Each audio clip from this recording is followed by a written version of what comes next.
Good evening from Dubai. Enjoying a few minutes before I go to the airport where I'm going to be boarding a plane for Kabul, Afghanistan. Not gonna lie, I'm having some nerves. This is not a country that you go to willy-nilly. I'm curious to see if the country is going to be what the media is portraying it to be. I have no idea if I'm going to be able to accomplish the goals that I'm hoping to. I really would like to be able to meet with women and get an idea of what their life is like under the Taliban rule. I don't know if I'm going to be able to do that. It's going to be difficult for me to have the cultural interactions that I would like to have, and we have to keep safety in the back of our minds as number one. Everything that I'm going to share is going to come straight from the horse's mouth, meaning that it's going to come straight from the guides. And I trust that the information they're going to give me is factual and accurate. I'm only going to be staying for 5 days. I was going to stay a little bit longer. Unfortunately, in May of this year, ISIS did manage to shoot and kill some Spanish tourists, which the Taliban completely was against and was angry about. And being able to speak in some of the other places I'm going to, the women are going to be very, very conservative. They're not going to want to speak on camera. So the time has come. Let's go to the airport so we can board our plane to Kabul. I'm making the choice to wear a full niqab and abaya for this trip as a personal safety measure. Women in Afghanistan are required to cover their hair, even for foreigners. The face veil is not required, but again, I wanted to blend in. We will be flying on Com Air, one of Afghanistan's main airlines. The service was great. This way? Yes. Thank you. This is officially the first time I've ever turned left when getting on a plane. Nice. It looks nice and well maintained. Very happy. The leg gym. I can straighten my legs out if I want. They start with giving you a wonderful smelling hand wipe, as well as a tasty piece of chocolate before taking off. I will share that when I left Afghanistan, right before I cleared customs, I was asked to show the custom agents my camera. There were 2 men there, and they had me go through my camera and required me to delete random videos after initially viewing some of them. I didn't argue with them, obviously, but there will be some things I won't be able to share as a result, and there will be some continuity interruptions and abrupt ends to certain segments. All videos I post about this trip was previewed by my Afghani guide before making public to ensure that I don't put any Afghani in the videos in harm's way. So I'm confident that what I'm sharing is okay. They served a huge meal that actually wasn't too bad for airplane food. The rice and cornbread were particularly good. Dear ladies and gentlemen, welcome to Kabul International Airport. The local time here is 6:31 a.m.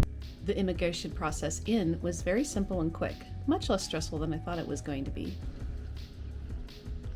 My guide was waiting for me just outside the airport, where he first took me to the hotel for a quick freshening up, just a short drive away. Alright, I made it to my hotel room here in Kabul, and this was a very easy check-in process to get into the country. I kind of can't believe I'm here in Kabul. We have a little break until we go out for the day. I haven't gotten any sleep last night. I'm pretty tired. What he tells me is that we have to ask permission for basically anything and everything that we take care of when we're out walking. When we're at the in the car, we only have to make sure we don't take pictures at checkpoints and people as we drive by is okay. This is my hotel room here, by the way. It's pretty basic, which is all you can ask for. And a quick bathroom rundown. Break time's over. Let's go explore Kabul.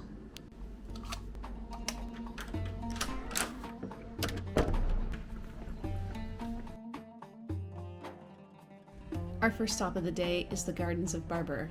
This is the burial place of one of the great kings of the past. I learned very quickly that public spaces are not open for women to visit, ever.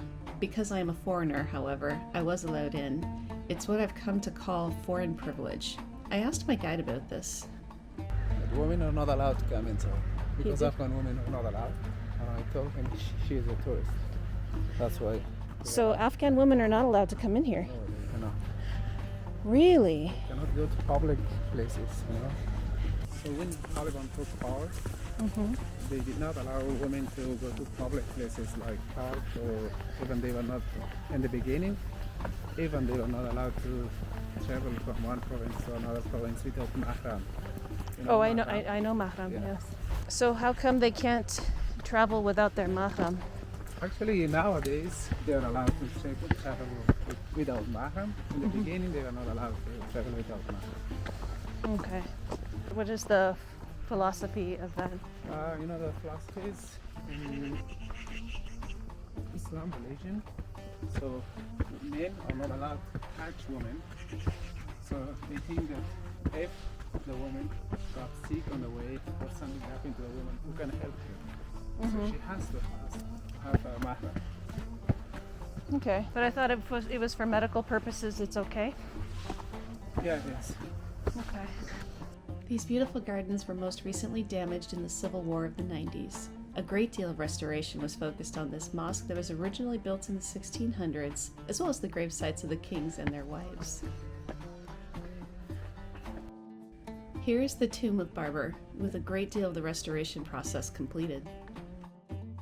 And this is his wife over here. Okay. We next head over to the Queen's Palace. It belonged to Barber's third wife upon his death, and has also been restored after being damaged during the Civil War. There's not much of the palace we could see, but there are photos up of its heyday. Oh, what a nice place to relax. On our walk down, we happened upon a child that caught a native Afghan hedgehog. I had no idea these guys were native to here. Very cool. Oh yeah, right there in the rock is Mama. Or another hedgehog.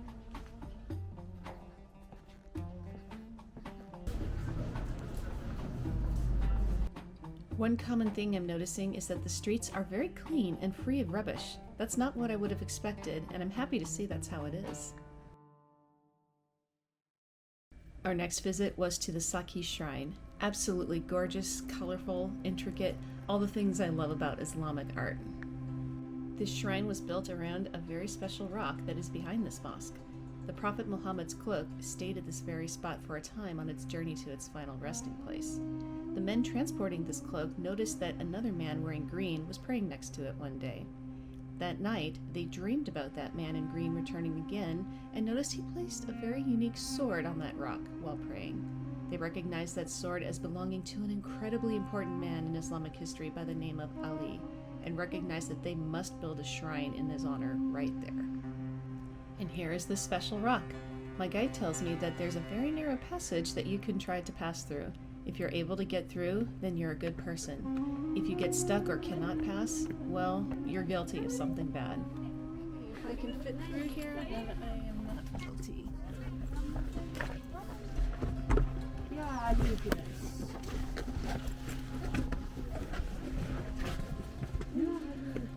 There you go. Guess I'm not guilty. My bag almost made me stuck. I had to move it. Let's go check out this artwork more carefully. It's so detailed that my camera's having trouble capturing all the little details. I absolutely love this kind of artwork. I could look at this all day. I did have a chance to go check out the women's side of the mosque, which was quite pretty, but no cameras allowed. The women's side is not allowed to be photographed, but the men's side is, and obviously we're not going to get the inside. It looks very similar to the outside, just absolutely beautiful, same pattern. Really, really lovely. We then ventured over to the bird market. To those of you who aren't used to seeing how creatures are treated outside of Western countries, this might be a little different. We've arrived at the bird market. Birds are a great source of comfort during hard times to this culture. They're fun to watch, and they bring back memories of simpler, less violent times. At first, you see small parakeets and finches for days. They have cockatiels, ducks, doves, even some rabbits.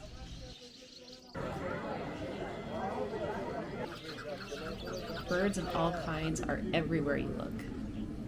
Aww.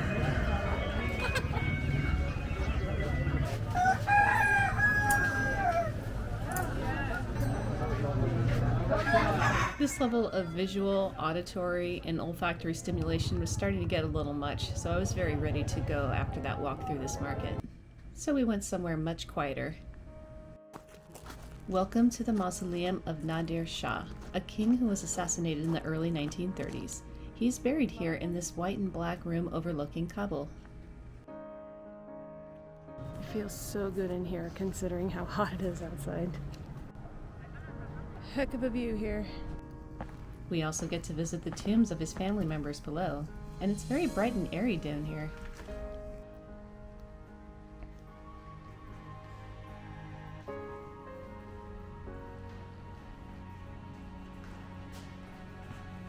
Sadly, this mausoleum did suffer damage and some neglect as a result of the war.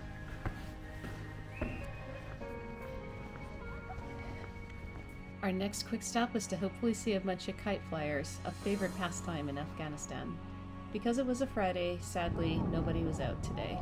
Well, no kites today. Oh well. But we did see some people using a water holding area for a swimming hole on this very hot day.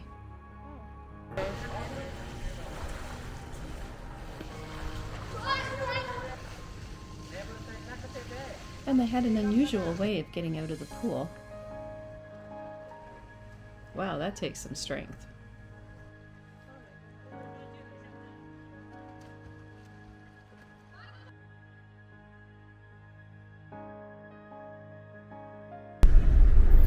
Massachusetts license plate. After all that sightseeing this morning, it was finally time to take another break, as the hottest part of the day was looming. Alright, we're taking a break now because it is unbelievably hot outside. In my case, I'm going to take a nap because I've been awake for hours now. First impressions of Kabul? I'm surprised. I feel actually pretty damn safe here. I'm still not taking any extra chances, but I do feel like I can breathe a little bit. Stay very close to my guide and follow every recommendation to the T. And it's been going very, very well so far. Alright, break time. I will see you on the other end. We've got just a couple more hours of exploring Kabul for today, and let's go get started with that. We had a couple of museums on the itinerary, but because it's a Friday, they were closed. So we went shopping at the famous Chicken Street Marketplace, known for its unique Afghani souvenirs and gifts.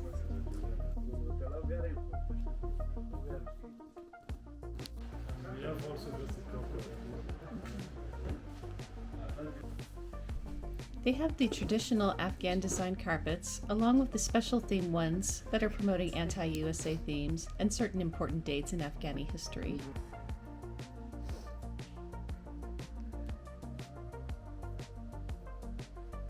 Gotta be honest, I didn't 100% understand if this was suggesting peace or not. I should have asked.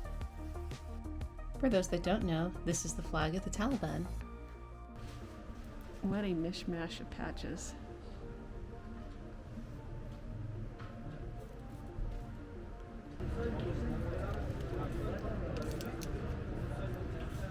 All of the museums are closed because it's a Friday, which is understandable. And this actually concludes the video of my first day as a tourist in Afghanistan. Thank you for joining me, and I'll see you in the next one.